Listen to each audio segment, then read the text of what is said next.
Well,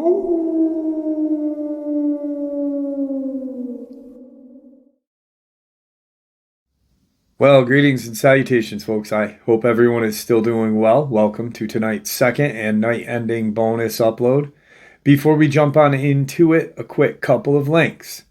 As many of you know, I rely on Patreon, PayPal, channel membership, and the merch to help the channel to continue to grow and go. Links to Patreon, PayPal, and channel membership is in the description below. Merch displayed directly under the video. Also, Dogman Frightening Encounters, Volume 1 through 3, the audiobook versions.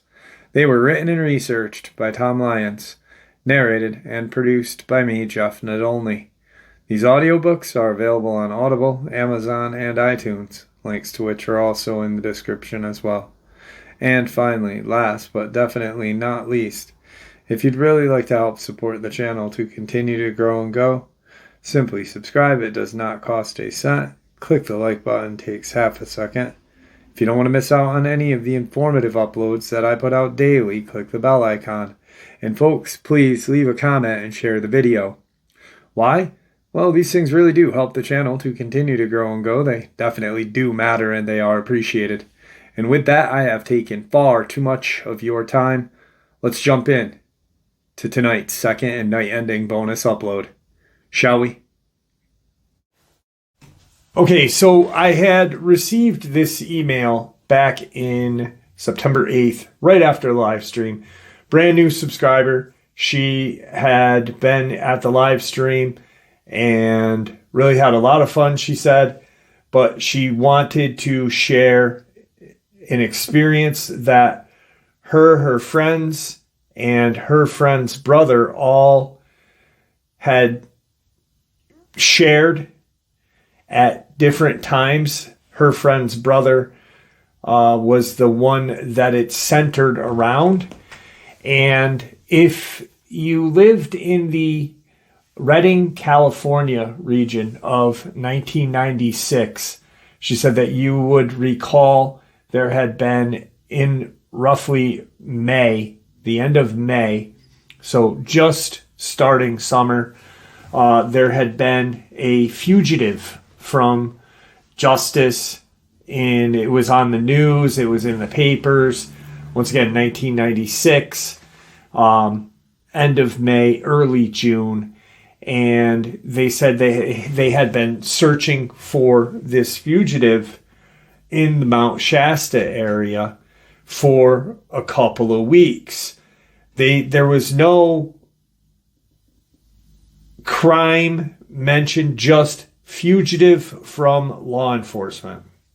She distinctly recalls that because her friend's brother had gone camping in the Mount Shasta region, and the family was worried, but then he kept saying, well, they don't even list what his crime was, so it could have been, a stolen car, all the way to, the worst. So her friend's brother had gone out into Mount Shasta region. Apparently he's a little older than them, really fit guy, really big into CrossFit, running, just, an athletic kind of guy, not footballish or baseballish, but, hiking, kayaking, rock climbing, in my eyes, the athletic things that I like to do. So he was about 5 years older than this young lady that I spoke to. And I ended up talking to her on Tuesday and then last night, to finally get the whole experience from her. Like I said, the email came out on the 8th, and we finally were able to connect on Tuesday, the 24th, and last night, the 26th of September. So apparently, her best friend's brother had gone out camping, and he had camped and hiked that area multiple times. They're right from the Reading area, born and raised, grew up there. And he was particularly fond of an area called Sulphur Springs. And the terrain was less jagged, less dangerous in that area. And he could camp without worrying about too many people bothering him and such. So around maybe the 5th or 6th day, she doesn't recall the exact day, but she knew it was close to a week of him not being heard from. People started to get worried. They ended up contacting law enforcement, and because he was older than this young woman that I spoke to by 5 years, and his sister by 5 years, he was in his early 20s, so 22, 23, somewhere around there. And they said, he's an adult. What do you want? You knew he was going camping. Why don't we wait and see a little bit longer and see? There was no real fear of anything going on. They asked the questions. Did he, have any mental illness? This, and that. And they got a kind of good handle on who he was and what he, So he had been out camping for a week, for 2 weeks. And that was just something that he did. Apparently Boy Scout throughout his life, and just a regular kind of outdoorsy dude. So about 11 days go by and he gets home, and he is very different. This young woman, she asked me not to use her name. So Crystal is the woman that reached out to me. And her friend called her up and said, hey, my brother is finally home, but you should see how he's acting. He's just very quiet. He's reserved. Apparently he was a joke teller. He was, very hyper. And that's, they used to make a joke, they'd put ADHD in front of his name. And, it probably didn't even have that. He was probably just, very hyper and a man, and just wanted to be out in the woods and, just having fun. He was 20 years old. But he had just changed. This whole persona and everything had just changed. So one night, Crystal's friend and her brother and his girlfriend and a couple of friends were all at like a little bonfire in their backyard, just hanging out. And people started to leave, and it was Crystal's friend, her brother, and his girlfriend at the time were present. So it was only the three of them. No alcohol had been consumed. They were just, sitting by a fire, listening to music and hanging out in their backyard. Apparently they had a pretty decent sized backyard for the region where they lived. And he tells everyone, he's like, the sister asks, hey, why are you acting so weird like lately? What's wrong with you? What's going on with you? And he just kind of says, nothing. I don't want to talk about it. And his girlfriend speaks up and says, maybe if you do talk about it, instead of just to me, you can get whatever happened off of your chest. And, you won't feel like you're going crazy. Apparently, the girlfriend had really adamantly believed him. He was not prone to making up stories, prone to lying. Once again, hyperactive 20-year-old guy, but very honest. And what he shared with his sister and then once again his girlfriend really blew his sister's mind away, that she immediately called Crystal the next morning and said, I think we need to go up to where my brother was and see if we can find out what's going on. So apparently he had been in Sulphur Springs, Colorado, Sulphur Springs, and on Mount Shasta. He had taken the Northgate trailhead up through. So it took him about 2 days to get to where his campsite was, where he was going to camp. And he had just been up there. He set up his camp. He had, his food that he needed. He had everything that he needed. So he got his fire started. He had a little tarp tent and just in his glory. So the first night at Sulphur Springs is smooth. The trip from Northgate Trailhead up to Sulphur Springs took him about 2 days.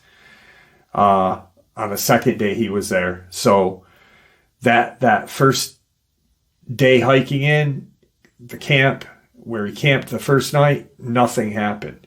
It was very quiet. He saw a couple that had been hiking out, just a day hiking, and he said hi to them, and he proceeded to go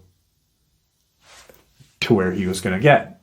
And so he's camping the first night, not at Sulphur Springs yet. No, any kind of craziness. No bad feelings, no silence, just complete calm and tranquility. He gets up to Sulphur Springs, sets his camp up. By the time he had gotten there, it was mid-afternoon, so he had a couple of hours to really set his camp up good and before dusk even approached. And so he gets set up, gets his fire started, gets his tarp tent set, and relaxes.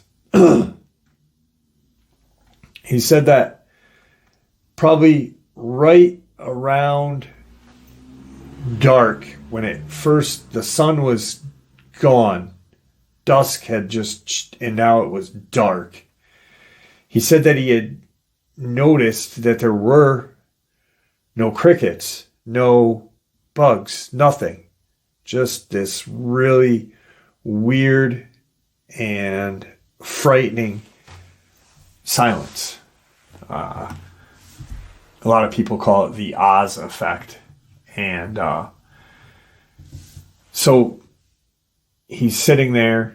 He's got some bear spray with him. He's got a flare gun with him. And he didn't carry a firearm. Obviously, it's California. But she wasn't up to date on what the gun laws were in 96. But he didn't have a firearm with him. Just bear spray and a flare gun. So he's kind of looking around his campsite like, all right, it's really quiet. Everything went dead.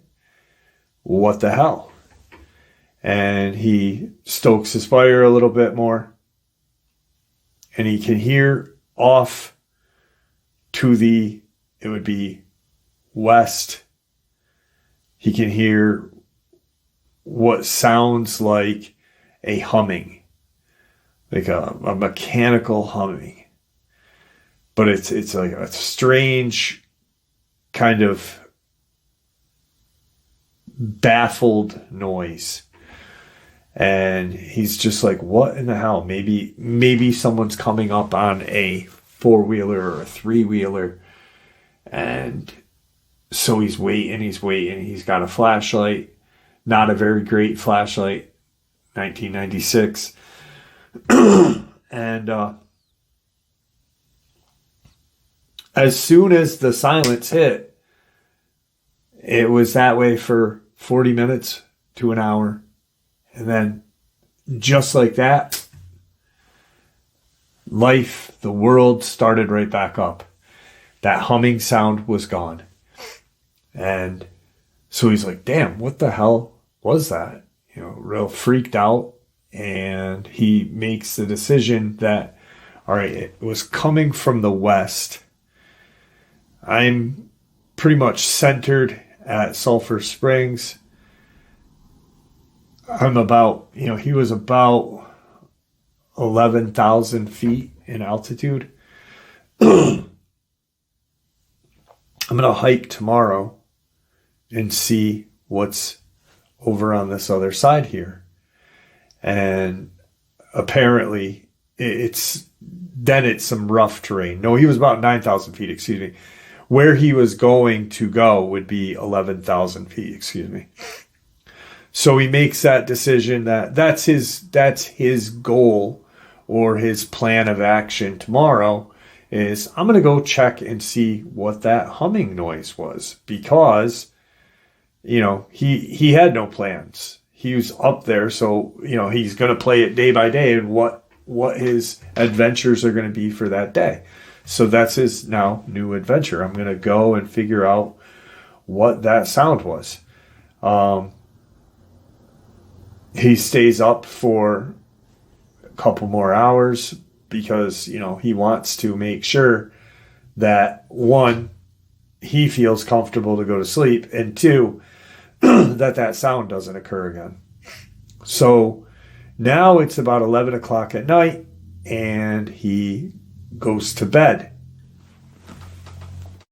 So the next morning he wakes up, and this is all, mind you, this is all him telling his sister and his girlfriend again the experience. Excuse me. He gets up the next morning, has his breakfast, and gets set to go west. He figures, judging on the distance of the sound, he might have, a 2-mile hike ahead of him. But we're talking now terrain that he's going to have to hike through. Just on the outskirts of his campsite, there's a ravine and, some cliff areas that go up in height. So he's like, all right, this is, couple hours, maybe 3-4 hours, and then I'll get back here. So I'll have, breakfast, get back here at around, 4-5 o'clock. I'll bring something to eat for lunch on my way back. But I'll still get back to camp, even if I go 2 miles, long before dusk.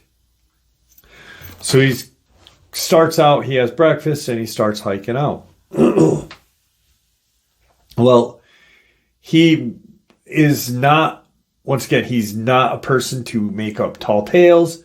He's not a person that was into the paranormal or any kind of, he was a skeptic, hardcore. His sister used to, have weird things happen around their house. And he would, be like, I don't believe in ghosts. I don't believe in this. I don't believe in that. Stop watching scary movies, and he wouldn't be scared. Now he's walking and he is thinking, he's like, Lemurians. And he's like, why is that name or word in my head?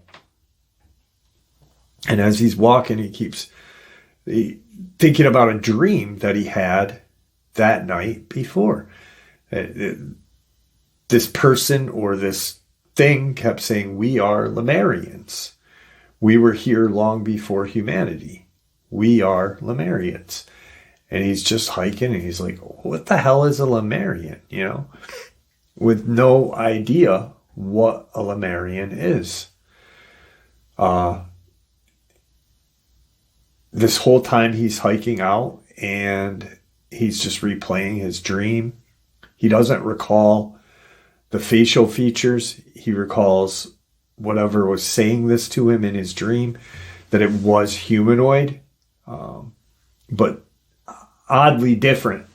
The arms, legs were different than his and any other person that he's ever met. They were very long, skinny, and would appear to be taller than him, but not by a lot, maybe a foot. So he's 6 foot. Whatever was saying this to him would be about 7 foot in height, but very skinny. And he didn't have any fear of it in his dream, but he just, now this, we are Lemurians and we've been here long before humanity, is replaying in his head. And he's like, what the hell? And he gets to about a mile into his hike and he just gets this really weird, bad feeling that something is going to happen to him. He can feel like he's being watched, and he has now played that dream over and over in his head that he's, he's scared at this point. Like, what is a Lemurian? Why do I have this word in my head? Who was this person in my dream? And, why do I feel like I'm in danger right now? I've been here a few times. I've been here with my dad. We've never had anything strange. His dad used to joke about Bigfoot, and he blew that off even at a young age. That's how much of a skeptic he was. He thought that his dad telling him stories of a Bigfoot being on Mount Shasta, or many Bigfoot being on Mount Shasta, was a tall tale, an urban myth. And his dad emphasized on cannibalistic Sasquatch creatures that will attack, that do eat meat. They are just dangerous creatures. But he'd never seen one, even with his dad. He doesn't know if his dad had seen one to this day, because he's only shared this experience with a literal handful of people.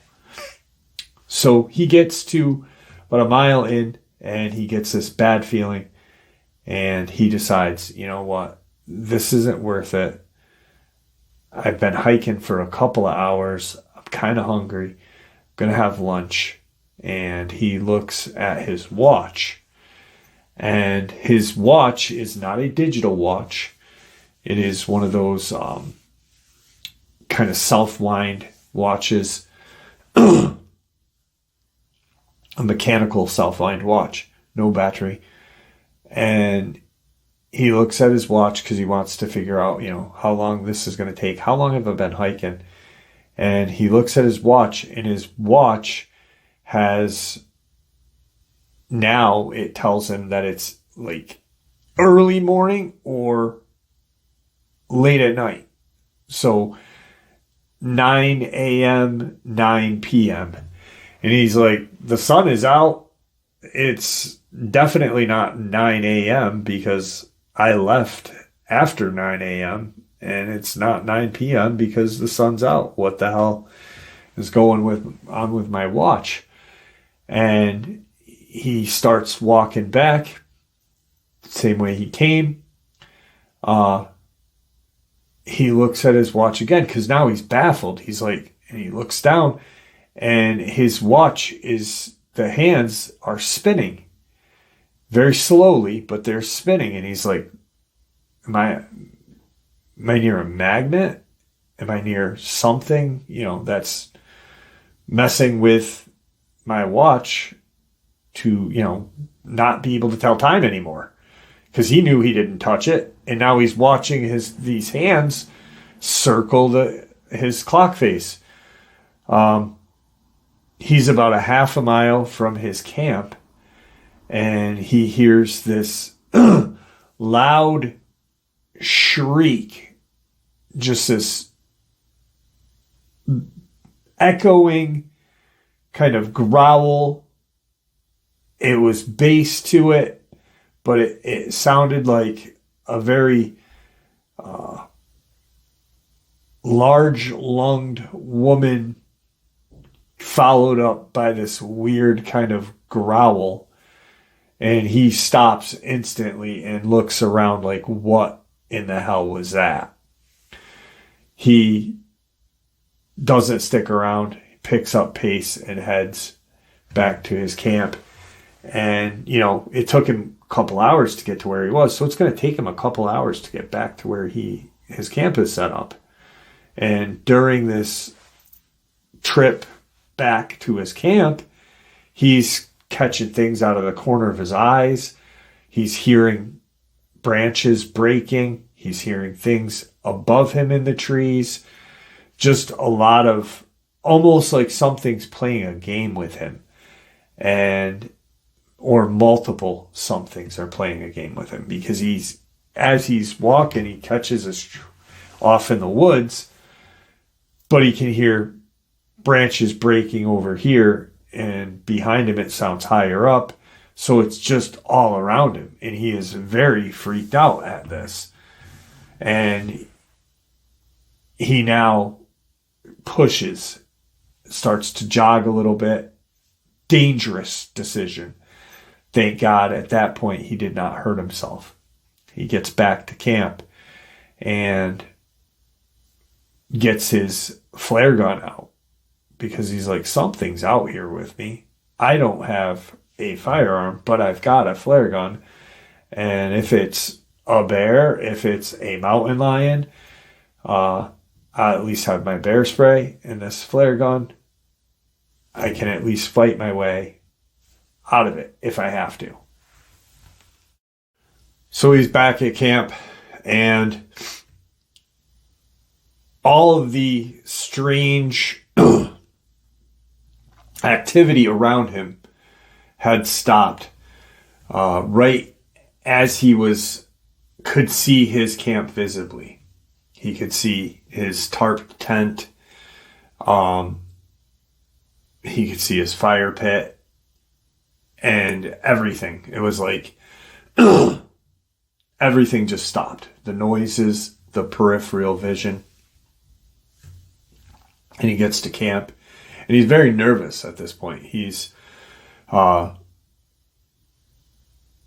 almost like, it's too late for me to leave right now. I mean, we're 2 days in. I might as well see how the day, the rest of the day plays out. Got 4 or 5 hours before dark. See how it plays out. And if worse comes to worse,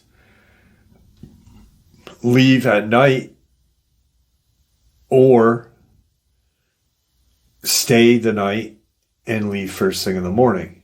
But I can't, he didn't want to risk heading out at that point. If shit hit the fan, he was ready to go. But if not, he's like, all right, we'll see how everything plays out. And he's on edge the whole night. He's just kind of real jumpy, looking around. And he then eats, goes to bed. He's very calm. He's almost like, well, maybe it was maybe the noise I heard was a mountain lion.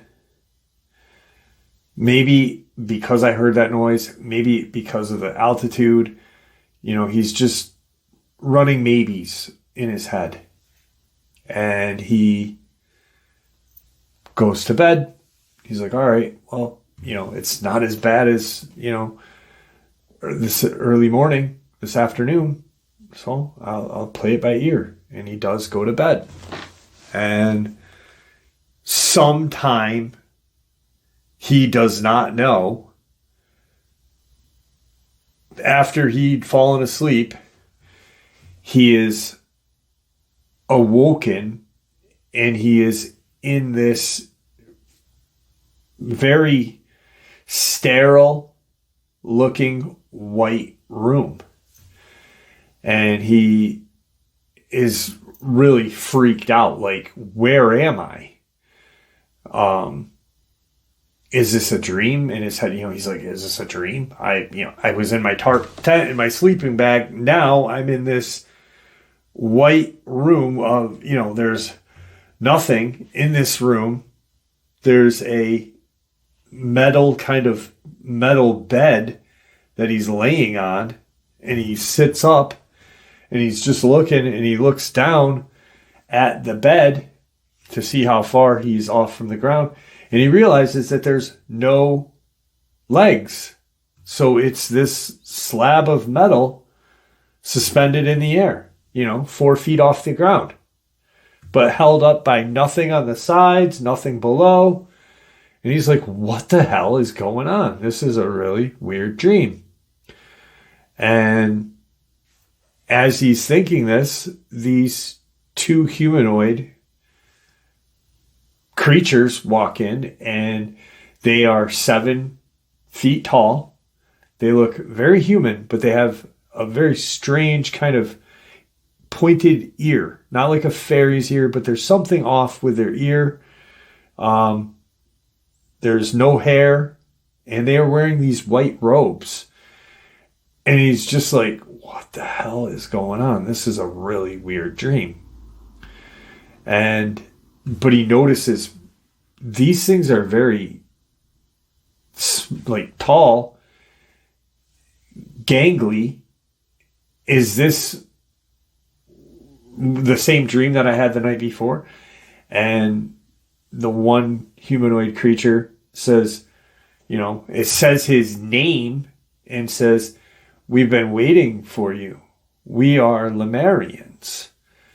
And it says to him his name, who the Lemurian is, and this is so-and-so. He can't remember, or she doesn't know. He probably remembers the names, but she doesn't know the names, and he won't talk about it. We're talking,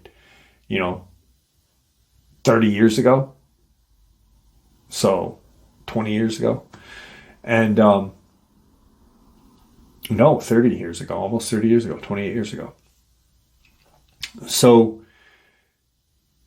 now he's just like, am I dreaming? What is going on? And as he's talking to them, he's in this sterilized white room. These very 7 foot tall, skinny armed, skinny legged, bald, weird eared, wearing white robes are in front of him, and they are communicating with him. And he's talking aloud, but they're talking to him in his head. And all of a sudden the room just kind of morphs into what a underground cave would be, like an underground cavern. But it's carved out. You can tell that it's carved. It's got squares and angles to it. So it is a carved room. It's not just a naturally formed cavern under the ground, but it's carved, and now it's not this fake white sterile room that it just was, but once again this carved. And he's like, what is going on? Where am I? And they just said, we will let you know, you are not in danger. Just, do as we tell you to do, and you will go. And so he's like, okay. And he notices they leave this room, but there's when they came in, there the room was white. They came in, the door kind of just opened. There was no door. It just, and that's what happened on this caved wall. And he's like, what the hell? He gets off this suspended, now it's a rock, like a slab of rock instead of a steel table. He gets off of that and walks to where they just walked out of.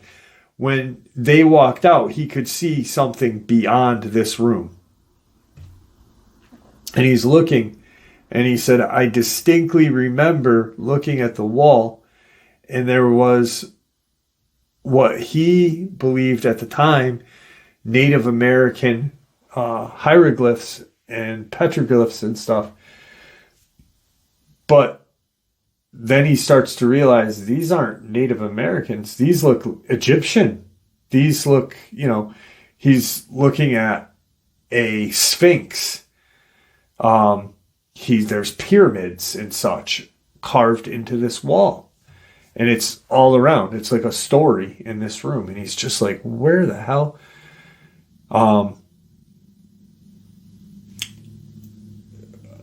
He doesn't know how long the time was, but this door opens again, and in comes the one Lemurian that didn't talk to him, says his name mentally to him, and says, we have to go.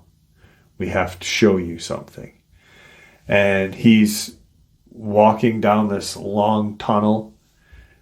He's not, arrested, or he's not cuffed up. They're not holding him captive, but yet they are. So he's free to walk next to this Lemurian, but he doesn't have any restraints. See, I didn't mean to say arrest. He didn't have any restraints on. But he's walking with this creature, and as they are walking, there are other creatures walking past, walking the same way, and he notices that not all of the creatures that he's seeing are like these Lemurian things. He's now noticing there's these reptile looking things. One he distinctly recalled, it looked almost like a dinosaur. It did have a tail, but it walked upright. It was 6 to 7 feet in height, and it had a kind of this jumpsuit on. And he's like, now he's convinced that he's dreaming this.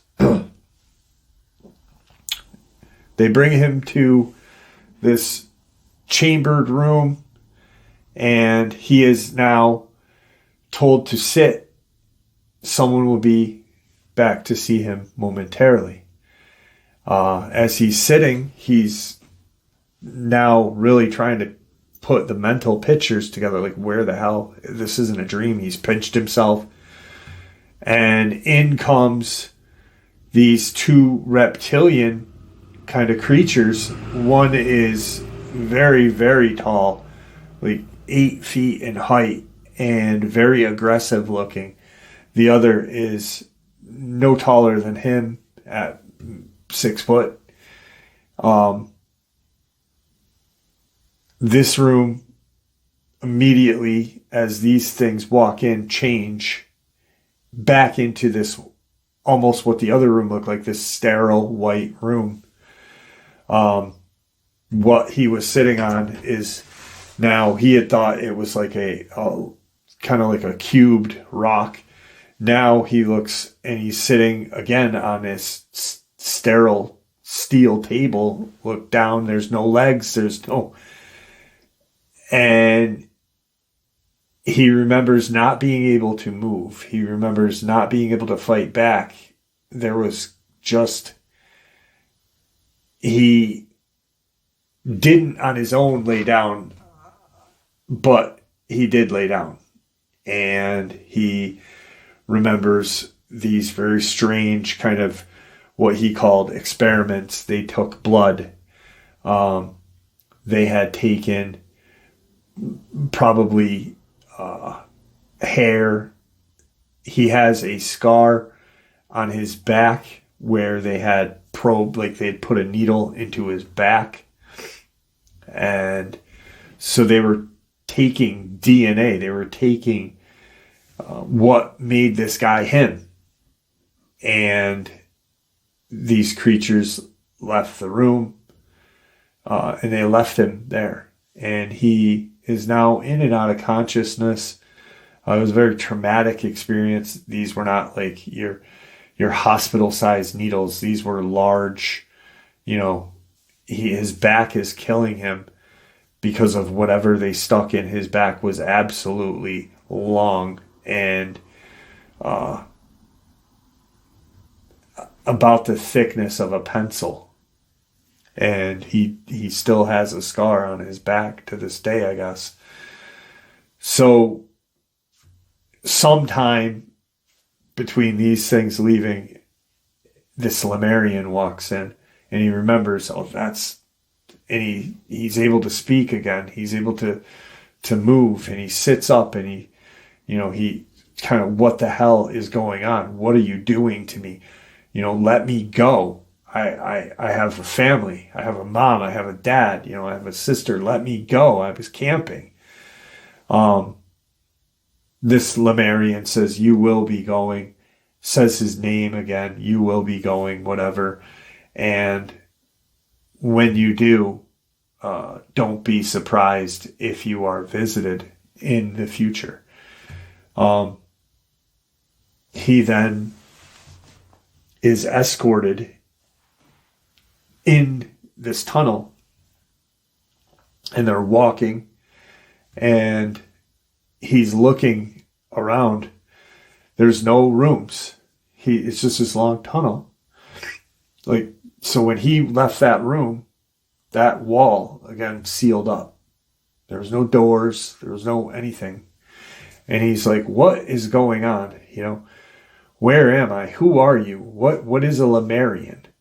And this creature proceeds to say, we were here long before the human race.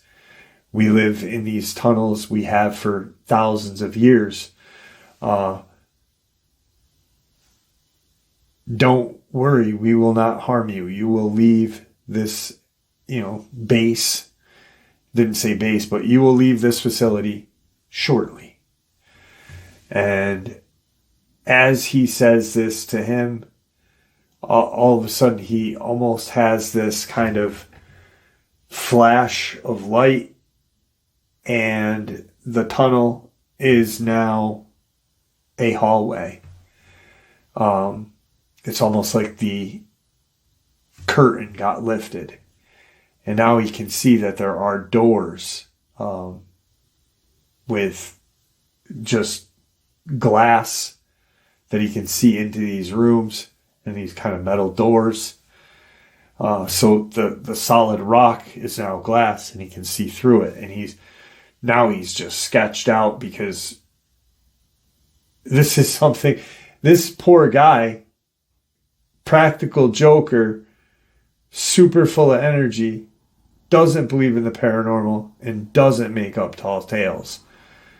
He is so baffled, and he's seeing whatever is going on in this facility. So he's accompanied by this Lemurian, and he's looking at these see-through glass rooms. And he still partially believes that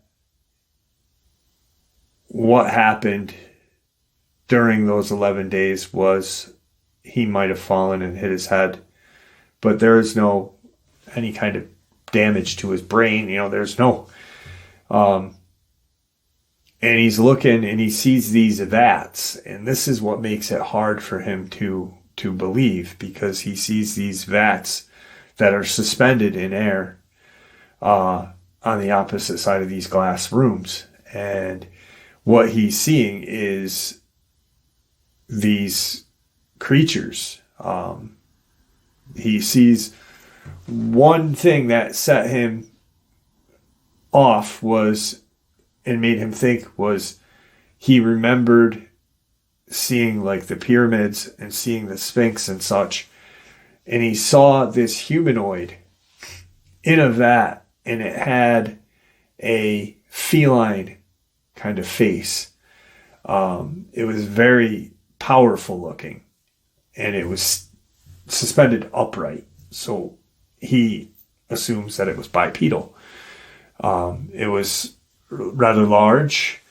Obviously, he couldn't tell, but judging from what he could see, 7 feet tall, suspended in these vats. He keeps seeing more and more of these vats and different kinds of creatures. What we call crawlers are in these vats. There are rooms without vats that have these creatures, in them by themselves. No kind of medical equipment or whatever, because that's what he's looking at, these vats going, is this a hospital? And he thinks that he had said, is this a hospital? And the Lemurian laughed and said, in a way. And he's now going, holy shit, these are experiments. Why did they take my blood, spinal fluid, bone marrow, everything? They were prodding him, those two reptilians. Not the Lemurians, they were very peaceful. But when it came to the taking of, it was the reptilians that did it. So they get to the end of this hallway, and this door opens, and it looks like a shuttle. And he gets in it, the Lemurian's in it, and it closes. And they go up, and he can see floors, because it's a glass, what appeared to be glass elevator, and he's looking through, and it went up 3 or 4 floors. And he said, where are we? Are we in outer space? Where are we? And he said, the Lemurian, mentally, we are underneath Mount Shasta. We've lived here for thousands of years. We are Lemurian. There's other alien race with us here. We do live side by side. They have their own agenda. We have ours. They get to this one level, and he thinks that he's home free. He's like, all right, sweet. We just went up. How far can I be down? And they are walking down so they walk this way. Now they're walking that way. And as they're walking, he's looking at these glassed rooms again. And what he sees, a couple of different creatures,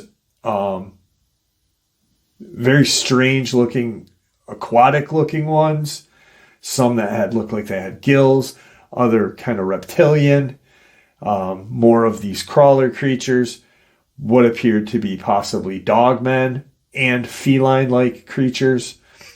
And they get close to the end of the hall, and there are 2 large rooms that he looked in. They were taller and they were deeper. Because he could see that the floor, you're looking at a glass room, you can see the floor. You can see the ceiling as you're walking by. Ceiling is level with the ceiling that he's in. Floor is level with.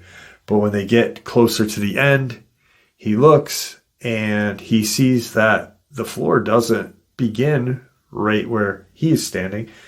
And he quickly scans over, and there's about a 10-foot drop in this room. And it's about 10 feet above the ceiling that he's in. All these other rooms were the same size as the corridor that he's walking down. And what he sees is these 2 large humanoid creatures that are just absolutely immense in size. He said somewhere between 20 feet. But they were shackled, and they were sitting, and They had their heads down. They're sitting on this floor. And even though that floor is 10 feet below, that's how he got a pretty good estimate of how big they were. Even though that the floor that these creatures are in are not level with the floor he's at, and he's about 6 foot, these humanoid whatever that are chained to the ground, they're sitting like their asses on the ground, their feet are between, their hands are between their feet, and they're shackled and they can't move. They're huge. And one looks up at him and he sees it, and he sees this human quality. He sees this kind of help me look in its eyes. And, these two things are sharing this room, this huge room. Because as he looked on this side, you got room. He looks here. This is just absolutely huge. And there's like 3 or 4 rooms as a comparison to this one big room. And he sees this, huge, just grotesque looking creature, giant, shackled, and it looks up at him, and he saw sadness in its eyes.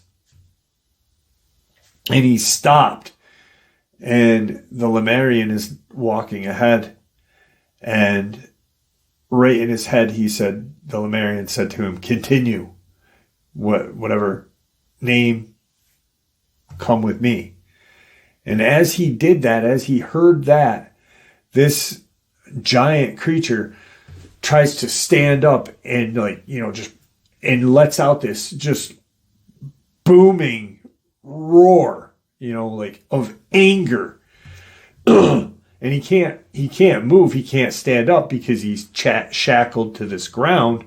So his feet are, right touching the ground. His arms are between his legs, and he just screams. He said, "I don't know what these things were chained down with or held down with, but whatever it was, we don't have it on Earth, because this thing should have been able to rip whatever, if it was a normal chain, right out of the ground, rip it in half." Shit's starting to really sink in with, maybe we are in the underground underneath Mount Shasta. Maybe we are here. And the Lemurian, after that huge roar, comes back and has not, the only creature or individual that had touched him up until this point would have been the reptilians that took DNA and whatnot from him. But the Lemurian put his very large hand, very spindly, on his back and shoulder and said, "You will be fine. You will not think about this night, this day." And the next thing he knows, he's in his tent again, in his tarp tent. So I had bad allergies. That's why I keep hitting pause. My throat is bothering me. You can hear it, and I keep having really to blow my nose, so I apologize. He wakes up and he's in his camp. He looks at his watch. His watch is no longer working. He has no idea of the time, the date. He obviously can see that it's morning. And he's like, "I got to get the hell out of here." He's like, "What the hell did I just, endure? What just happened to me?" And he proceeds to walk or hike his way back out. He left his tarped tent and just brought the necessities that he had with him. His backpack, his knife, his bear spray, his flare gun, which was all there. Everything was there. He had noticed that his fire pit, he checked his fire pit to make sure that the coals, the embers, weren't hot. And this is when he started to realize, holy shit, maybe I had been down there for a couple of days. Because when he went to bed, that fire bed was still aglow. There should have been some warmth to the debris in his fire pit. Because at this point he's thinking, I just had a fucking crazy dream. I saw all these kind of creatures. I saw whatever these things were. These Lemurians, these reptilians, these giant creatures that were chained and shackled. And, whatever. And he starts to walk and he's starting to think. And he realizes his back is sore. His back is really sore. And he looks at his arm. And he's got, what appears to be marks, like injection sites or, withdrawal sites where they took blood and shit. And because these were not regular sized medical needles, we're talking the size of a pencil. And he's just confused. He doesn't know what the hell happened.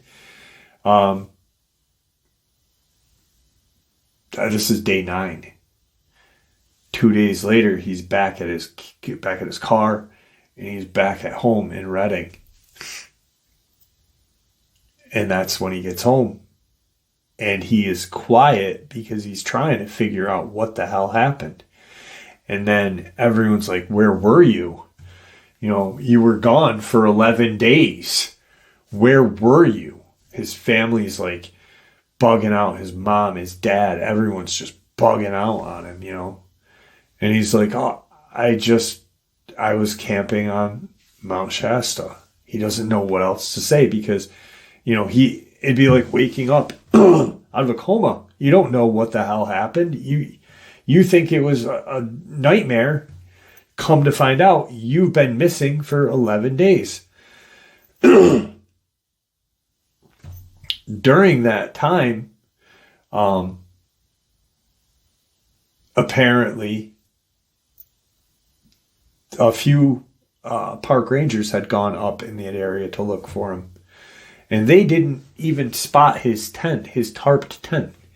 The father had said to the police department and park rangers, this is where we'd normally camp. This is where he should be. I'm sure if you go up there, you'd be able to find, this. We're 9 days in, 8 days in, nothing. He gets home and a couple days go by, and that's now we're back at the fire pit with his sister and his girlfriend. And he tells his sister all this, and she can see the kind of disbelief, but pain in his eyes. He's now got tears welling up in his eyes because, he's telling someone other than his girlfriend what he had endured. And he lifted up the back of his shirt and said, look, this is where, they took something from my spinal fluid, whatever. And there was this hole, this where they had injected him. Time goes by. His sister tells her friend who contacted me. And I guess about a couple of months after, right before fall, because mind you, there's snow in areas of Mount Shasta that are year round, it's freaking high up. So they go up there, and this the woman that had contacted me, and 96, they're up there looking around, let's find out where, let's find this area where he was taken to. And as they are walking, hiking, looking, and they're, they're not even close to where he was, because he was 2 days in. They're half a day in. They're barely even to where he was. Out of the ever how many 7 or 8 friends that are so as they're they're pretty much dicking off. They have a plan of, let's go and find out where he was. Let's see if we can find this opening to where he was taken. One of the kids goes missing. He's 22 at this time.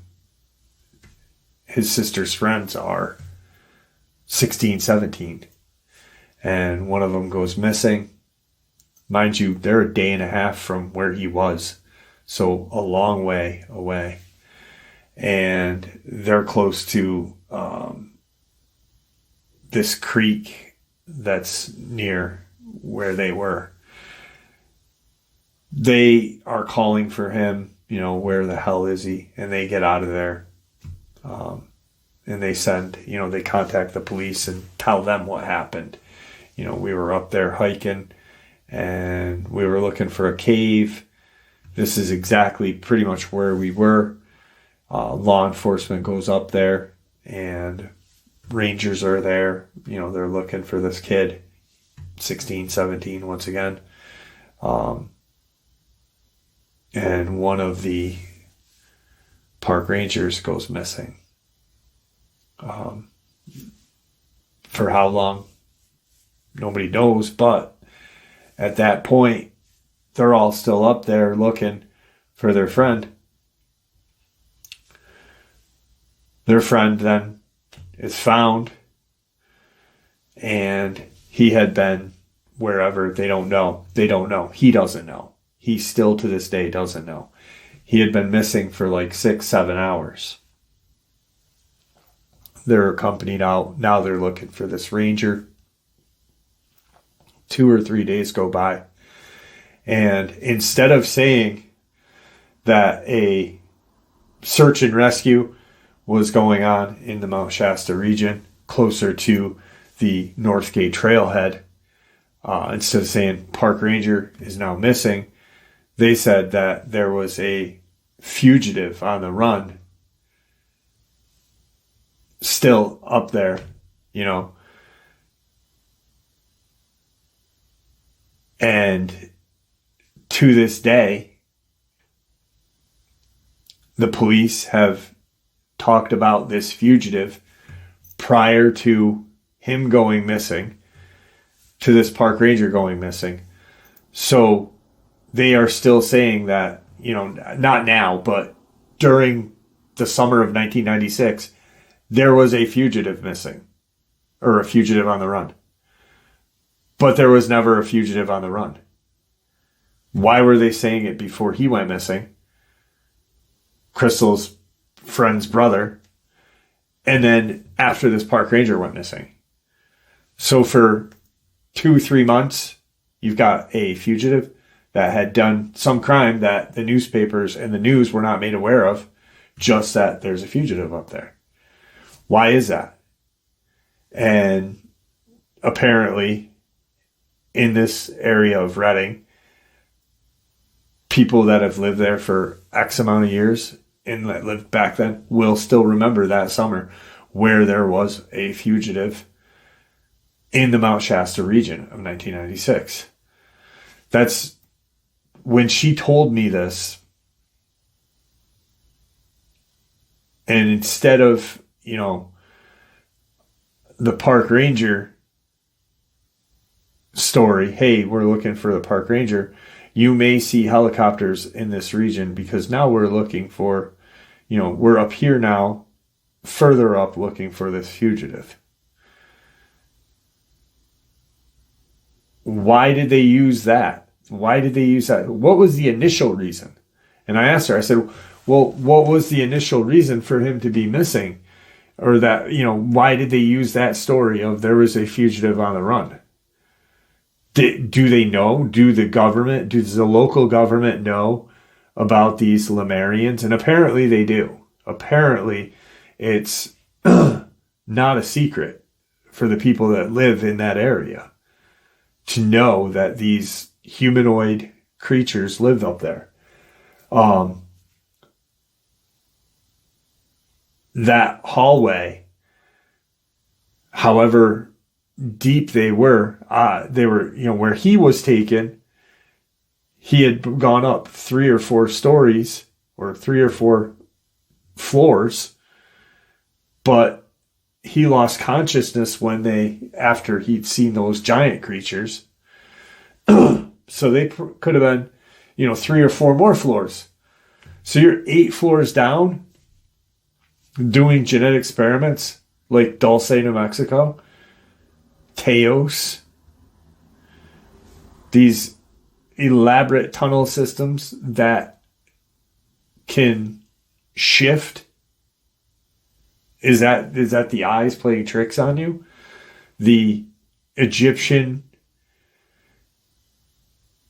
hieroglyphs in that room, and he still will talk to certain people, his sister, about what he saw that in that that one initial room.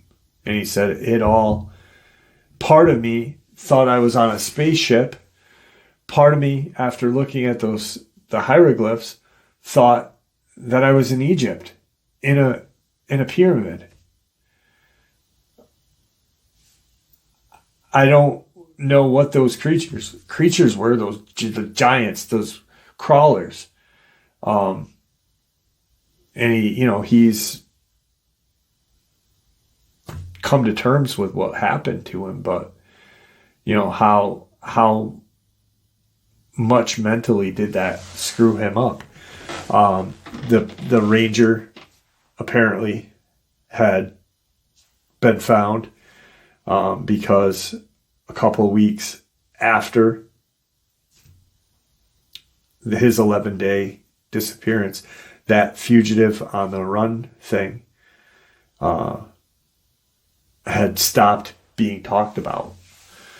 So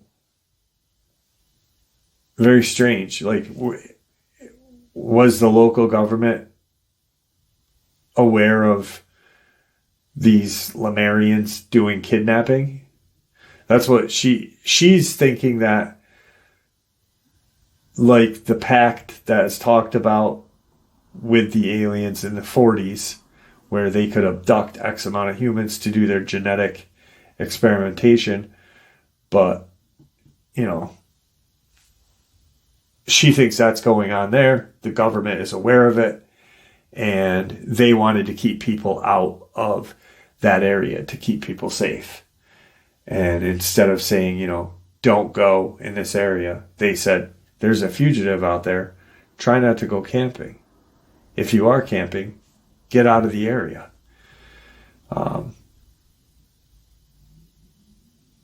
The feline-like creatures is terrifying. And, I know very little about Mount Shasta and the Lemurians. I mean, I've only heard about them. I have this file right here. This is all on Dulce, all of this information, and that is, and they do talk about Lemurians in the Dulce region. But I didn't think anything of Mount Shasta. And apparently there is a huge lore going back to the 80s about these Lemurians living in Mount Shasta. Some kind of alien-like creature. Very strange, very terrifying, very terrifying. And to me, all this shows me is, and everybody knows, so I'm not being blasphemous, but everybody knows that I truly believe in Jesus Christ, our Savior. But what if these Lemurians, these aliens, are demons or are fallen angels, or what do you want to call them? And they're using portals underground to go to different realms of hell. or space. Who knows? Who knows?